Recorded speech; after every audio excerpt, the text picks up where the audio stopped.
Let's start with the games that we have announced. And of course, that's September 7th, Texas at Michigan in a huge non-conference affair. September 14th, the week after, as Alabama travels up to face Wisconsin. And then November 30th, the game as Michigan and Ohio State tangle. Those are the three games that we have publicly declared will be on Fox. They will be on Big Noon. Take us into those selections and how they were made. So I'll back up a little bit and just describe for people the process by which these selections are made, right? The college football schedule is determined literally by a draft. So in the case of the Big Ten, we and CBS and NBC go through a draft where Fox holds the top three picks on the board. And then we have the number 6, and then our next one is a little later than that. So it's not just a straight rotation, 1, 2, 3, 1, 2, 3. The picks change a little bit as we go through that selection order. And we spend a lot of time thinking about what are we going to do with those top 3 picks? What do we think will be left for us on the board later? We try to guess at what the other networks might prioritize. A couple guys on my team, Derek Crocker and Ryan Kassoff, do a phenomenal job mocking out how we think the draft might go. They go through dozens of iterations of how the draft might play out.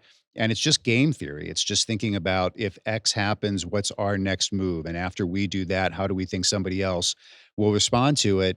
And we spend a lot of time thinking about it because, you know, there's a lot of money at stake. There are huge audiences that we're trying to capture.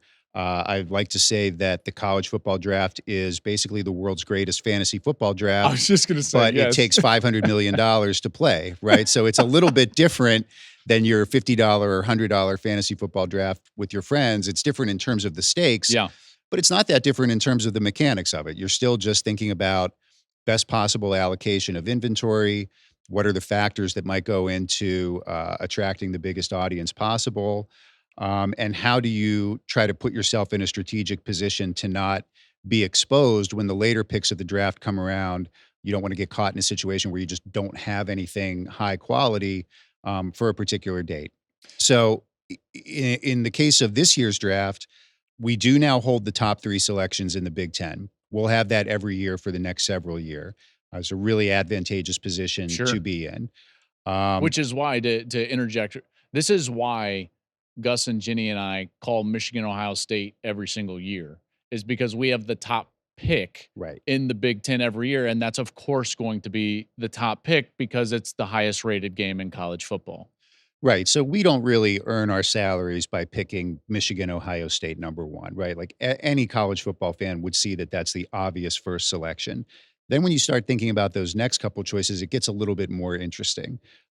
We felt this year that Texas-Michigan was probably a top 3 game just on its own merits, but there's also a consideration of what else is available on that date. And there are days where you might downgrade the top pick a little bit on a specific date because you feel like the second best game and the third best game on that date are actually pretty good. So there's not that much of an urgent need to get the best available game on that date. In the case of the Texas-Michigan game on September 7th, we really felt like if we didn't get that game, it was a long way down to the number 2 and then an even longer way down to the number 3. So we wanted to make sure that we locked in the top choice on a date where we didn't necessarily feel there was a great depth of high quality inventory. So Michigan, Ohio State's the 1, Texas-Michigan becomes the 2. And then we had a really fascinating conversation about what to do with the third pick. And you were involved in it. Well, that's what, and that's one of the things that I think is interesting is that, and by the way, one of the things that I very much appreciate about working at Fox is the collaborative effort that takes place.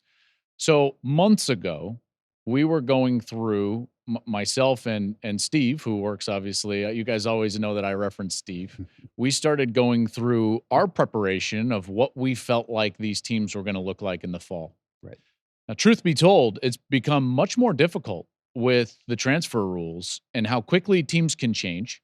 And in particular, because you're starting to do your draft prep with your crew, you know, yourself and Derek Crocker and Ryan Kassoff, and we're trying to do that before the spring transfer window. So we understand that there are teams that could be getting a giant transfer at quarterback, let's say, that's going to change the game. For instance, a few years ago, Joe Burrow loses the spring quarterback battle at Ohio State and ends up going to LSU, and that changes what LSU is going to look like. That's just a small example.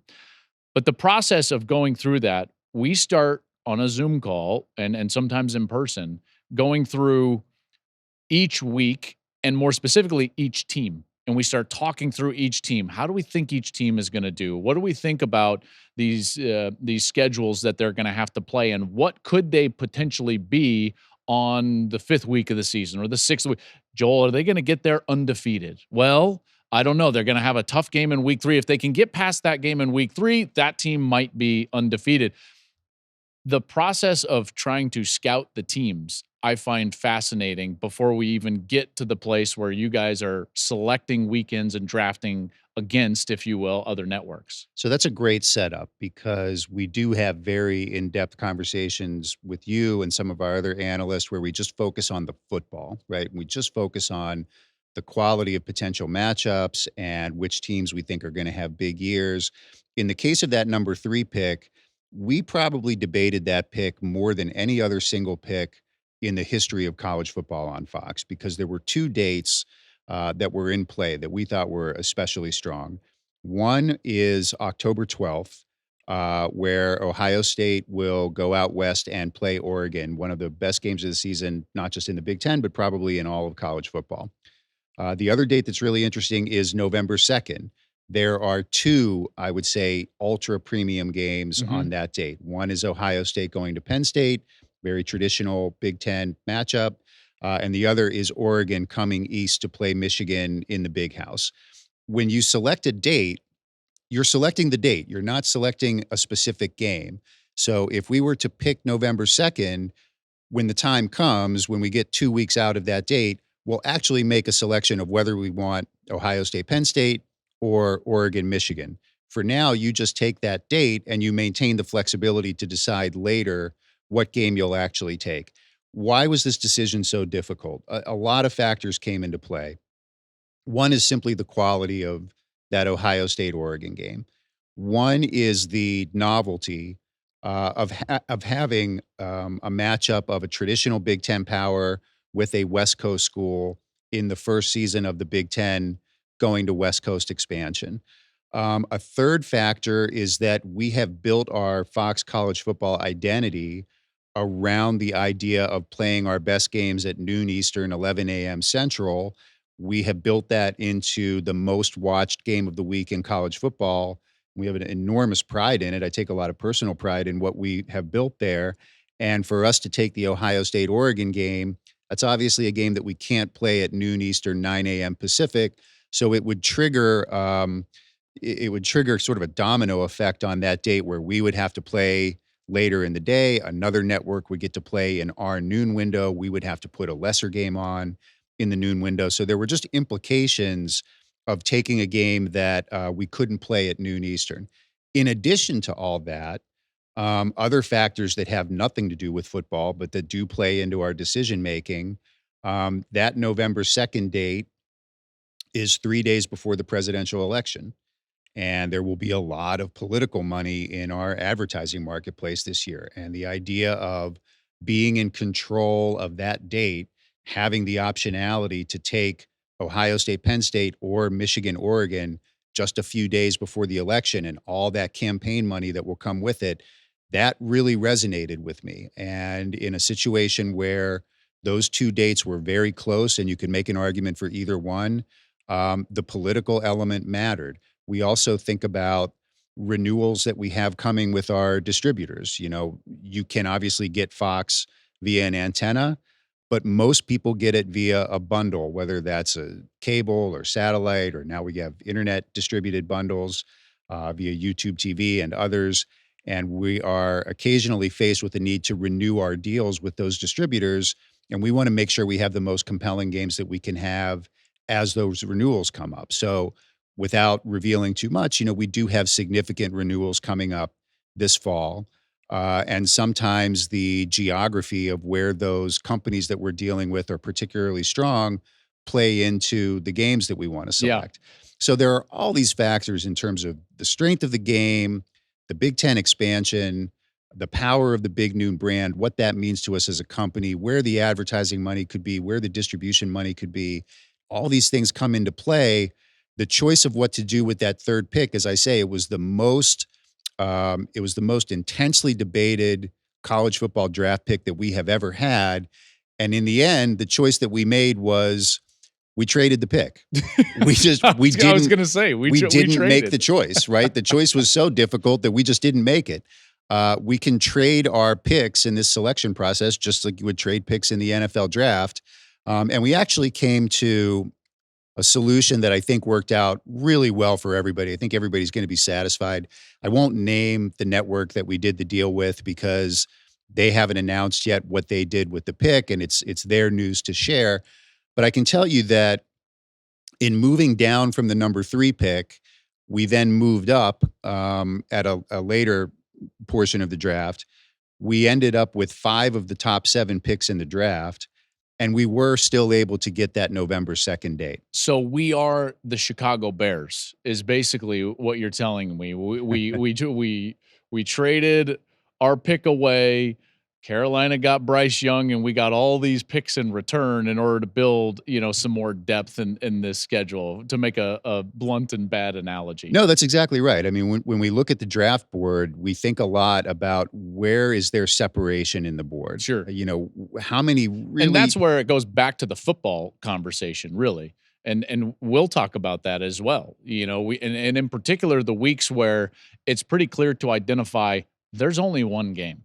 Yeah. That can carry a weekend, right? Obviously, there's more than one game. So I don't want to disparage any game that goes on. And you all know that I love college football enough to know that every game is important. But there's a difference between great college football and games that can carry those network windows and what they would consider is their prime window, not necessarily prime time, but their prime window. Think SEC on CBS, which now obviously moves to the Big Ten, prime time on ABC. Those windows, now NBC in a prime time on Big Ten, and what we do at noon, those are our prime windows. And so you're looking for those games to carry those types of windows. And there are weekends where there's really only one that you feel like can really carry the water of those things. Yeah, and I'm glad you said that the way you did, because I think it's important to just understand that we have to make determinations about the audience potential of these games. And sometimes those determinations have nothing to do with the perceived competitiveness of the game. They don't have anything to do with a judgment about a fan base. They definitely don't have anything to do with a perception of the quality of the effort among the kids that are actually going to compete and play the game. But we do have to acknowledge that there are games that are capable of delivering an audience of 10 million, and there are games that are probably only capable of delivering an audience of 3 or 4 million. And we have to do the analysis to figure out, which ones are at that most premium level, and we build our schedule around that. Okay, so I would love to know, because all of that, and again, I know it's difficult to understand, but to try to recap very briefly, we draft weekends where we're putting number 1 picks or control of the weekend on certain dates. That's how the college draft works. It's very different in every conference based on the contracts within that conference with their television partners. Thank you for watching the Joel Klatt Show YouTube channel. And if you liked this clip, make sure to like it and subscribe to the channel, and you can stay up to date on all of my college football coverage.